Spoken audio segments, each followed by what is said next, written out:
যুগ যুগ ধরে এই সমস্ত অন্যায় অপকর্ম এবং জুলুম চলে এসেছে। কোনো সময় মাত্রা একটু কম, কোনো সময় একটু বেশি। জুলুম কখনো বন্ধ হয়নি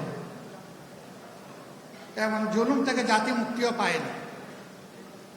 তার সবচেয়ে নিদারুণ শিকার হয়ে মাত্র 2 দিন আগে সারা বাংলাদেশের মানুষকে কাঁদিয়ে 8 বছরের একটা শিশু শব্দহীন চিৎকার দিয়ে বলে গেছে, লজ্জা, লজ্জা এই সমাজ, লজ্জা এই দেশ, লজ্জা এই জাতি।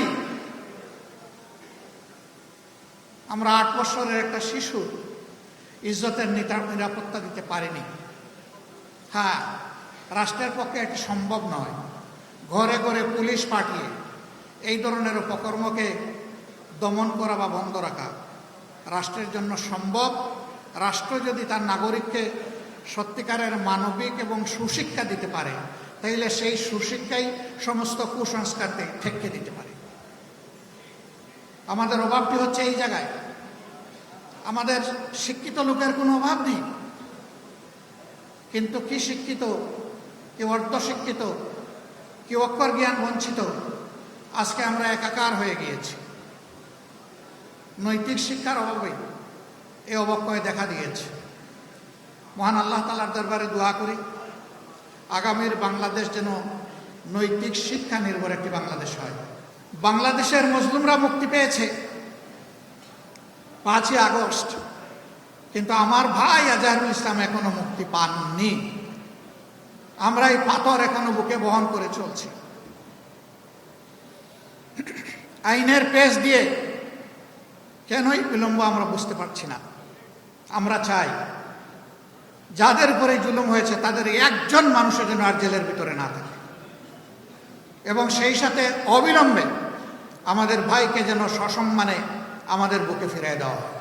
আফসোস, এই দলটি দেশের সব কিছুর তারা ঠিকাদারি গ্রহণ করেছে। বাকি সবাইকে চোখ রাঙিয়ে কথায় কথায় বলতো অমুক দেশে তমুক দেশে চলে যাও। না, আমাদের হাতে কোনো ভিসাও তুলে দেয়নি, আর কোনো টিকিটও দেয়নি, কিন্তু প্রায়ই আমাদেরকে শাসাতো, সবাইকে, সারা জাতিকে। আল্লাহর কি ইচ্ছা, এখন কোনো কিছুর প্রয়োজন নাই। পিছনের দিকে তাকানোরও সময় ছিল না, দুপুরের ভাত খাওয়ারও সময় হয়নি। দেশ ছেড়ে তারাই বরঞ্চ চলে গিয়েছে। আমরা যাব না কোথাও। এদেশ আমাদের প্রিয় দেশ, এটি আমাদের জন্মভূমি। আল্লাহ তাআলা এখানে আমাদেরকে পয়দা করেছেন। এই দেশ ছেড়ে পালানোর আমাদের কোনো প্রয়োজন নেই। এই দেশ ছেড়ে তারাই পালাবে যাদের এই দেশের প্রতি ভালোবাসা এবং দায় নেই। যাদের ভালোবাসা এবং দায় আছে তারা বুকে গুলি নেবে, কিন্তু দেশ ছেড়ে পালাবে না ইনশাআল্লাহ। 24-এর এই গণ বিপ্লবের পর যে নতুন বাংলাদেশ গড়ার সম্ভাবনা আমাদের হাতে ধরা দিয়েছে, আমরা দল, ধর্ম, জাতি নির্বিশেষে সকলের কাছে আহ্বান জানাই, আসুন জাতীয় স্বার্থের জায়গাটায় আমরা এক হয়ে যাই। আমাদের মতের ভিন্নতা থাকবে, মত পার্থক্য থাকা এটা কোনো অপরাধ নয়, বরঞ্চ এটি একটা গণতান্ত্রিক সমাজের সৌন্দর্য। আমাদের মত পার্থক্য যেন মত বিরোধে রূপান্তরিত না হয়। আমরা মত পার্থক্যকে ওয়েলকাম করি, কিন্তু আমরা মতবিরোধ চাই না। আমরা যার যার জায়গায় যার যার নীতি পলিসি, দেশকে গড়ার আমাদের স্বপ্ন এবং পরিকল্পনা আমরা জাতির সামনে তুলে ধরব। জাতি যারটা গ্রহণ করবে, যার প্রতি জাতির ভালোবাসা, আস্থা তৈরি হবে, সেই দলকেই, সেই জোটকেই আগামীতে জাতি তাদের দায়িত্ব দিয়ে সেবক হিসাবে বাংলাদেশের দায়িত্ব তাদের হাতে তুলে দেবে। এই জায়গাটায় আমরা সকলে সম্মান প্রদর্শন করি। আমরা মূল থেকে একটি কথাই বলে এসেছি, আমরা বর্তমান সরকারকে যৌক্তিক সময় দিতে চাই এই সংস্কারের জন্য। যৌক্তিক সময় মানে অযৌক্তিক সময় কাটানো নয়, আবার যৌক্তিক সময় মানে চাপ দিয়ে হুড়াতাড়া করাও নয়।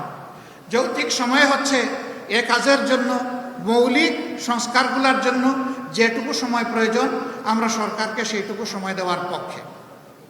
ইতিমধ্যে সরকার প্রধান জাতীয় নির্বাচনের ব্যাপারে কিছু কথা তিনি জাতিকে বলেছেন। আশা করি অবিলম্বে তিনি বিষয়টা আরও স্পষ্ট করবেন। মানুষ যদি আল্লাহকে ঠিকমতো ভয় করে তাহলে মানবিক বাংলাদেশ গড়ে তোলা সম্ভব। কোরআন নাজিলের এই মাসে আমরা এও বিশ্বাস করি আল্লাহ দেওয়া কোরআনের বিধানই হচ্ছে সমাজের জন্য সর্বোত্তম বিধান।